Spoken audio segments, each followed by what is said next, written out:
last time you saw me, everything here was boarded up, and that is still the case for the upper story. That's not why you're here. You are here because I am reading The Chalice of the Gods by Rick Riordan. This is the new Percy Jackson book, and you knew I had to read it. And so I thought, why not? Because it's been a while since I did this. What if I tried to read it in one day? I'm going to keep this short and sweet because I only have a few minutes left as friends, but it is now 11:21 in the morning on Saturday, September 30th. I'm going to go read a book. Should I be in my Camp Half-Blood shirt? Yes, but also I went jogging and I still smell gross, and I don't want that shirt to smell gross. We'll do that after I've taken my shower. We are 4 whole pages in, and I've got to talk to y'all about something. I'm loving this. I'm enjoying it. It's feeling a lot like the first book in new and interesting ways. I'm getting like Mrs. Dodds, but cheerful vibes right now from this person that he's sitting with. But we need to talk about the fact that this is day 1 of this child's senior year, and they're like, oh, have you started your college applications yet? And I'm just like, So now we're going to talk about the fact that I think that we put way too much pressure on high school juniors and seniors to figure out the rest of their life in 2 years. Before they're even 18, before their brains are even fully developed. He's just talking about how much pressure we put on teenagers to figure out the rest of their lives by the time they graduate high school, when college is kind of actually a better place for figuring out what you want to do. If I had taken just a little bit more time to figure things out, I would have a completely different degree. It is frustrating. So anyways, I'm reading this, and I am going to continue reading it, but I just needed to come on and rant about that, so thank you, bye. Alright, hello, we're back. Let me just get all of that out of y'all's way. We're highlighting so much because I am who I am. So basically, the setup for this book is that for reasons, we already know, like, for Zeus is being a butt, obviously, and because Percy is a child of the Big Three, and he's not supposed to exist, he's like, you technically aren't supposed to go to New Rome. Like, you're technically not eligible. But we'll waive that, but you've got to get 3 letters of recommendations from the gods in order for you to be able to go to this college that you've been planning on going to for the last year or so. If you don't, like, oh, there's so many spoilers for Heroes of Olympus in this, but so basically, like, his dad put out like the Olympian equivalent of a Craigslist ad. He is having to do 3 quests so that these gods will write him recommendations letters so he can go to college with Annabeth. And it is so funny because, like, there's this little line that, like, seems really weird for a 17-year-old, and potentially, like, I think most people are like, oh man, that sounds controlling, because he's like, the idea of Annabeth going off to California without me kind of keeps me up at night. This makes so much more sense when you know that, like, them being eaten is just, like, a regular thing that could or could not happen. Like, he's not worried that she'll go to California and break up with him. He's worried that she'll go to California and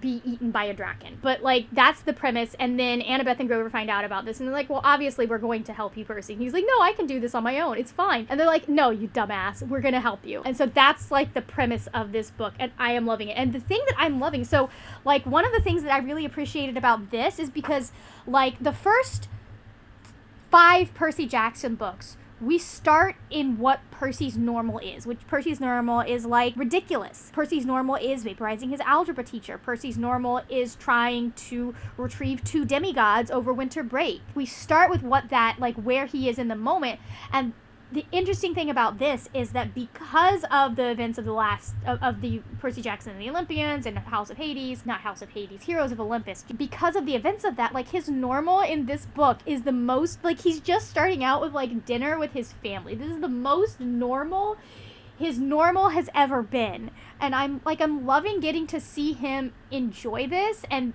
be able to, like, be a part of this, because this is what everyone deserves. I also like the fact that, like, even though Poseidon is still in his life, he's still kind of a shitty dad. We've still got that in there, and it's still something that, like, we see Percy wrestling with, and he's just kind of like, you know, I just have to accept that this is who my dad is, and I understand that he loves me. And then he makes a comparison that, like, to the gods, demigods are like gerbils, and I'm like, oh my god, so your parents see you as pets? There's a lot to unpack there, Perseus. There's so much to unpack there, but this is not real life. But I love that the first quest he has in this book is retrieving something that has been stolen. Like, the way that Rick is writing this new story, and it's so obvious that, like, he's writing this story and giving people, like, new material, but he's also making these really fun callbacks and mirrors and parallels to the first book, and I really appreciate that he's pulled that in here. I'm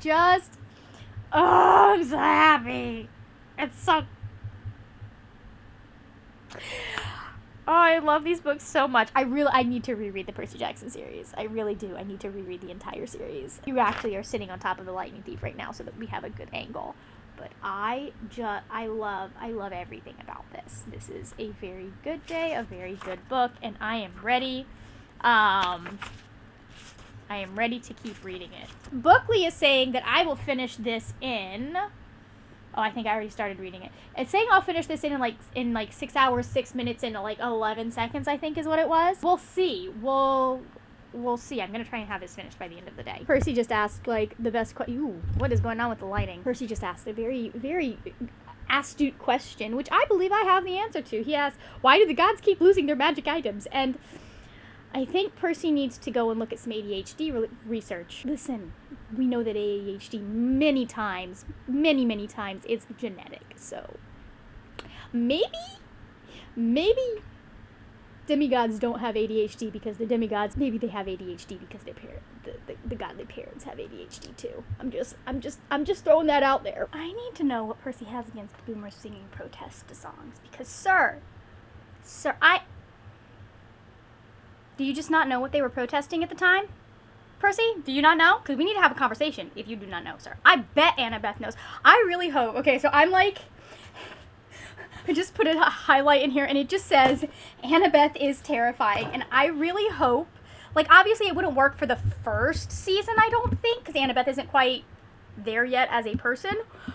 I really hope we get to capture how terrifyingly smart Annabeth is and how vicious she can be. Yes, Percy can be vicious, but he's mostly a cinnamon roll. Annabeth is the scary one. You gotta do that real careful with the casting that they have, because I know that there are also stereotypes that go along with that, but I just want a girl on screen who is so smart and can be so ruthless when it comes to getting things done. I just want to see that on the screen. I want to have that moment that I have in these books where I go, whew, girl. Maybe we don't calm down. They are trying to murder you. So I just dealt with killer chickens, which is a sentence I never thought I'd say. I can see it though. I can see it. This is such a good, I love it. I'm having so much fun with this. This is also, it's really great because this is also kind of a trip through memory lane for Percy and Grover and Annabeth as well. You can kind of see them going, this seems suspiciously like da-da-da-da-da, and they're yeah, maybe we don't want to, what's up? Anyways, I needed to get on here and say that. I am obviously enjoying the book. I love Rick talking about random Percy. Hold on, I just want to put this down. Yeah, Percy Jackson lore, because he's talking we've always been why can't they use cell phones? Which it makes sense, Wi-Fi, whatever. But I love this little paragraph. Demigods don't use cell phones because they attract monsters. I've never quite understood why. It's just so on brand for our lives. I've always accepted it. Of course they do. The quickest way to spot a demigod is to hand them a mobile phone. If they're under the age of 18 and have no idea what to do with it, they're probably a demigod. When the monsters show up and eat them, you can be 100% sure. I love this boy. I love this boy so much. I just realized that I've been giving you all of these thoughts about the book without telling you where I am in the... Why is it doubled? Bookley, come on. So it is currently 2:37 and I am on page 92. It's fine. We're doing fine. I'm going to sit and read for this entire sprint is what I'm going to do. I'm going to sit and read for this entire sprint. I might go outside and read. Just depends. I'm on page 92. It is 2:38. Bookley is saying that I have 3 hours and 34 minutes left to read, and I've been reading for an hour and 52, so almost 2 hours. So I'm gonna go back to the book, but I wanted to give you guys that update. Oh, also, I really like, so I think... I just like how, Percy talks about in this book, how he and Annabeth, their ADHD kind of manifests differently. Like, they both have ADHD, they both have dyslexia.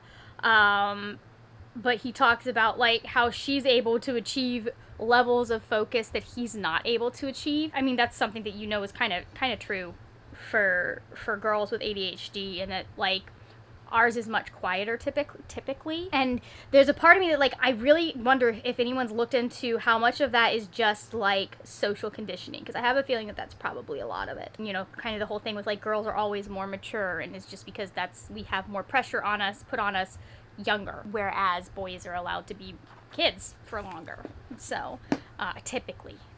Also, we did this last sprint, I was like, so it's 2 o'clock. Or 1:30, and I haven't eaten yet. I should probably stop, put down the ADHD book, and I should go make myself food.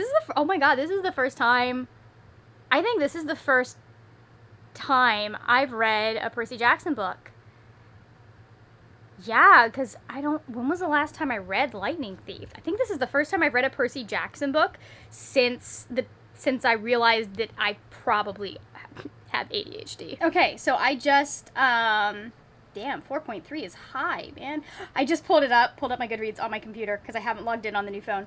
The last time I read The Lightning Thief was September 13th of 2020. I believe 2021, like somewhere in the beginning of 2021, is when I fully started to go, oh, this might be a thing, and started like, I'd seen some stuff, but I'd always been, like, one of those things that was like, oh, well, like, listen, I understand that, like, yeah, that everybody struggles with this occasionally. It's not something I struggle with on a regular basis. And then 2020 happened, and all of my coping mechanisms just stopped working. Like, I used to be so much more organized than this. And suddenly, all of these things, I was like, yeah, I don't struggle with that. I'm fine with that. I'm able to do this. I'm able to do this. I'm able to do this.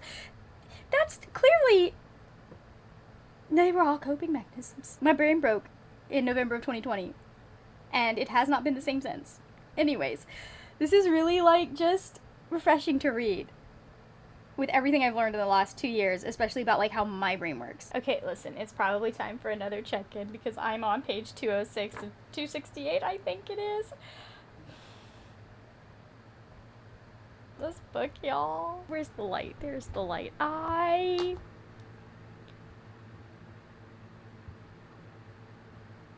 Yeah, this is going to be my favorite book. I'm so sorry, Margaret Owen. I really thought it was going to be Painted Devils. I really did. This is going to be my favorite book of the year. I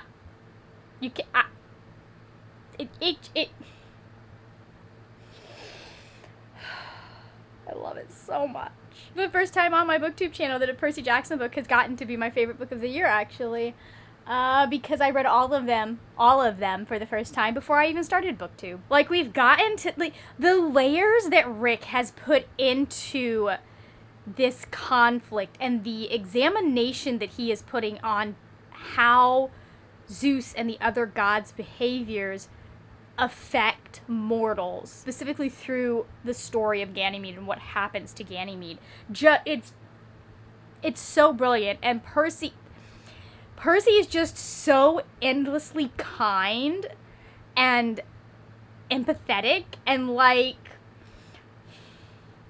and we just got to this point. Oh my god, we got to this point, and, like, Percy's danger meter is like, what name is Annabeth using for me? Because he's like, when she's using my first name, like, actually using my name, we're in deep shit. And I love that. Just, like, there's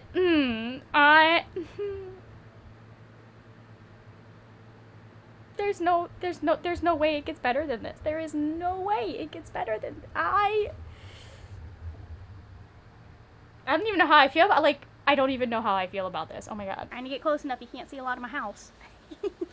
Hello. We are here. It is Sunday, October 1st. And I'm done.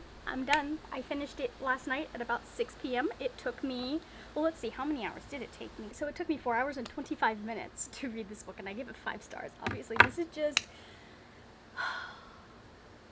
I know Rick's not watching this, but Becky, if you're watching this, let him know he outdid himself. There's just something so special about getting a Percy Jackson book where he's just doing dumb, stupid errands for the gods versus having to save the world. Like, yeah, it's annoying, but like just watching him like contrast, like, oh wow, like the only thing at risk here is my college education and me being able to go to California with my girlfriend. That's kind of nice. It was perfect. It was everything I didn't know I needed from a Percy Jackson book. And I don't know how Rick Becky, if you're watching, tell him all of this, please. I don't know how Rick keeps like writing the book I need. Like it just, like, this felt like reading The Lightning Thief for the first time again. Like, it felt like I was, like, I knew these characters, but it felt like this was brand new, and I just, like, the experience, like, I have read all of the books he's published in the Camp Half-Blood universe, and he still manages to surprise me with what he's able to do with the story. I also think, like, this particular series, it's very interesting because it's got so much, like, real-world stuff going on. Like, Rick goes to a depth that I don't think you can go to or at least he didn't go to in the original series, and I think it's a little bit harder to kind of go to, like, cover some of the things that he's talking, like, Percy is, like, wrestling with in this book. Like, he doesn't have time to wrestle with those in the first series, even though we do see him, like, deal with some normal, like, middle school / high school things. He's still a kid throughout all of this series, but in here we really see him wrestling with the fact that he's getting older.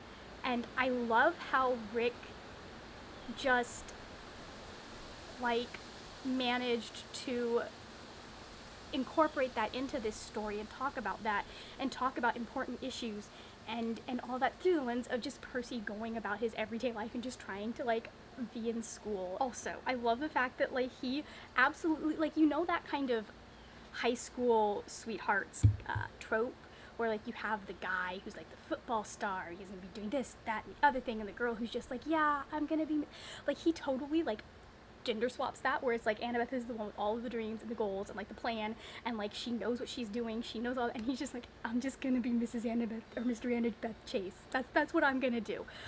Percy absolutely would be the stay-at-home dad. Like, he's the one that's doodling their names in a notebook, right? They're so cute, and they're so wonderful, and really, like, he really managed to sell them as that high school couple that is going to be married 50 years later. Like, he sells that so well.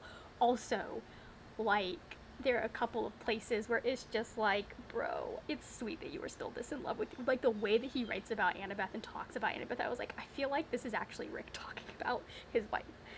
Because if this is your first time ever hearing about Percy Jackson, or you've only read the books, like, Annabeth is very much based on his wife Becky, which is the sweetest thing because Percy, like, worships Annabeth, and I'm just like, this is adorable. We need more boys that do this, more boys and men who are like, yeah, my wife is the greatest thing ever, and, like, honestly genuinely believe it, and you can tell. It was great seeing the original King back together, because I think this is the first time that they've all been, like, we've gotten to see them all do a quest kind of in the normal realm, but also to see, like they approach it with a much more mature kind of understanding of what's going on. It was really interesting. There were some, like, really interesting kind of places where Percy really gets a chance to reflect, and I loved it. Gets a chance to reflect on, like, who he is now and who he was when he first met Annabeth and River. Hold on, I'm checking my timer to make sure that, like, I actually end this. Okay, I've got 4 minutes.